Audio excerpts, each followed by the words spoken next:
Yeah, so Spain. Situated in the very western part of Europe, Spain is very famous for its culture, football, landmarks, and so on. Spain has a very deep and interesting history spanning over 1800 years. Let's actually start with the video. Here we are, 218 BC.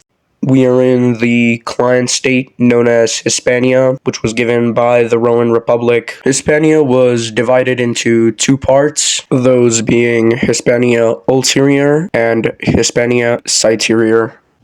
By around 409, a kingdom known as the Suebi Kingdom of Galatia had formed. It was a Germanic kingdom that separated from the Roman Empire. By the way, it was one of the very first kingdoms that actually succeeded from the Roman Empire.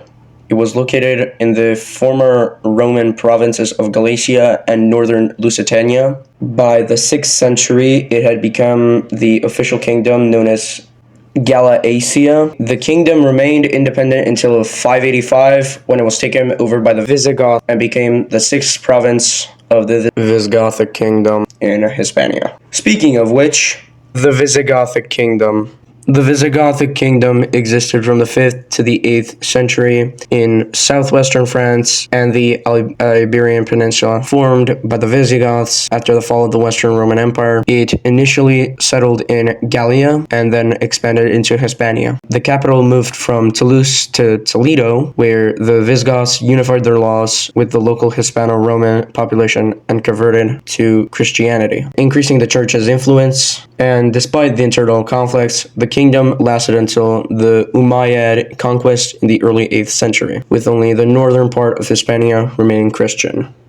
And now, in the year 711, the Battle of Guadalete was a major event following the years of Berber raids from North Africa. Berber leader Tariq ibn Ziyad landed in Gibraltar, possibly burning his boats to prevent retreat, and advanced to Seville with help from Count Julian of Ceuta. Tariq's superior, Musa ibn Nasir, brought a larger force into Hispania in 711, leading to a civil war and widespread destruction. The Visigothic kingdom has been left in shambles. What is left is the kingdom of Asturias. This kingdom was settled in the Iberian Peninsula, founded by the Visigothic nobleman Pelagius. It was the very first Christian political entity established after the Umayyad Empire in 711. By the year 722, Pelagius had defeated the Umayyad army in the Battle of Covadonga, marking the beginning of the Reconquista. Reconquista.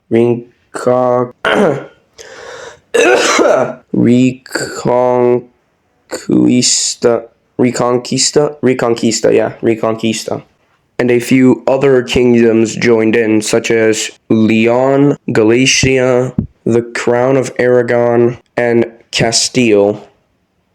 Fast forward to 1230, now we have the Crown of Castile, which is made up of Galicia, Leon, and the remnants of Castile. It borders the Crown of Aragon, Reino de Granada, and Reino de Navarra. Under the Crown of Castile, in about the 11th century, or 1199 to 201, there was an occupation of western Navarre under Alfonso VIII. The Castilian king's armies invaded the kingdom of Navarre, annexing thereafter Álava, Durangalde, Gipuzkoa, and including San Sebastian. Now we move on to 1469 with the Catholic monarchs of Spain. We have Queen Isabella I of Castile and King Ferdinand II of Aragon. Their marriage was a de facto joint rule under the unification of Spain. So they practically unified Spain with their marriage. Pretty cool. Now we have Charles V. He was a Holy Roman Emperor Archduke of Austria, King of Spain, Lord of the Netherlands, as the titular Duke of Burgundy, and he was the heir to the then rising House of Habsburg. Now to the Spanish Empire. The Spanish Empire was a great and large empire spanning 3 continents, having a land area of over 13 million square kilometers, or 5 million square miles if you're from America, which is huge. It had the nations, the nations that were ruled under it were Argentina, Bolivia, Chile, Colombia, Ecuador, Guatemala, El Salvador, Mexico, Costa Rica, Florida, Panama, Arizona, Brazil, California, and the Philippines. Enough said. In the 1800s, we have the French Revolution, which I talked in my last video, with Napoleon. Now, Napoleon did actually invade Spain and did conquer it, of which Spain's ruler from 1808 to 1813 was Napoleon's older brother, Joseph Bonaparte. Yeah, he didn't really last that long. Not at all, which is kind of sad. Spain in the 19th century was a country in deep turmoil, occupied by Napoleon from 1808 to 1814. A massively destructive liberation war ensued following the Spanish Constitution of 1812. In the early century, Spain saw the loss of the Spanish colonies in the New World in the 1810s and 1820s, except for Cuba and Puerto Rico. Fast forward to 1868, we have the Glorious Revolution that Isabella II disposed and installed a provisional government leading up to the election of a constituent assembly under the universal manhood of suffrage that elaborated in the 1869 Constitution.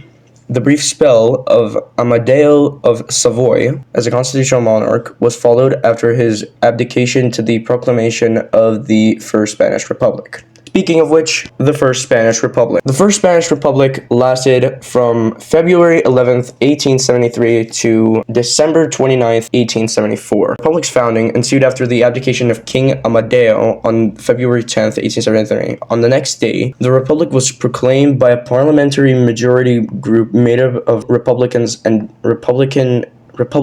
Democrats. Holy fuck, I can't speak. The period was beset by tensions between federal Republicans and Unitarian Republicans. The period also saw the end of the compulsory conscription, the regulation of child labor, and the abolition of slavery in Puerto Rico. The Kingdom of Spain, which was right after the First Spanish Republic. It was from 1874 to 1931, and it was after the coup. General Arsenio Martinez Campos ended the First Spanish Republic and restored the monarchy under Alfonso XII, and ended on the 14th of April 1939 with the proclamation of the Second Spanish Republic. Nearly a century of political instability and several civil wars, the Restoration attempted to establish a new political system that ensued stability through the practice of turno, an international rotation. Liberal and conservative parties in leadership often achieved electoral fraud. Critics of the system included Republicans, Socialists, Anarchists, Basque and Catalan nationalists.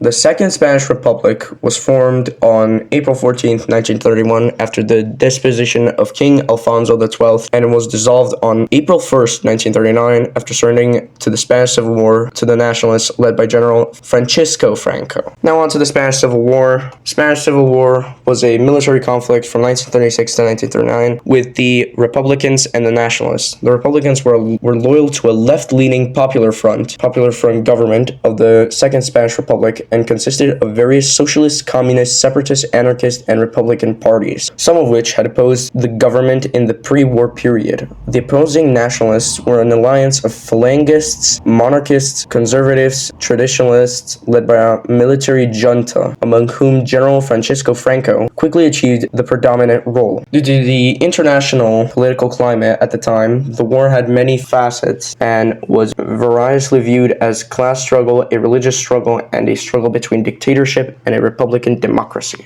The Spanish state, also known as Franciscoist Spain, was between 1936 and 1975 when Francisco Franco ruled Spain, and after the Spanish Civil War with the title of Caudillo.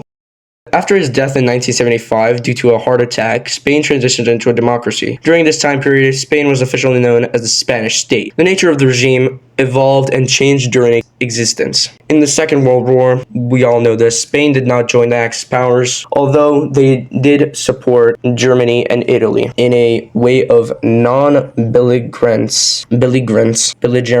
I have no fucking clue how to speak. After Franco's death, Spain transitioned to democracy. From 1975 to 1982, it was a kingdom again. And finally is the Kingdom of Spain, or modern-day Spain, which was established in 1986 and has been the same ever since that day. Thanks for watching. Please like and subscribe to my channel. I'm trying to get to 1,000 subscribers, and I'll see you all on the flip side.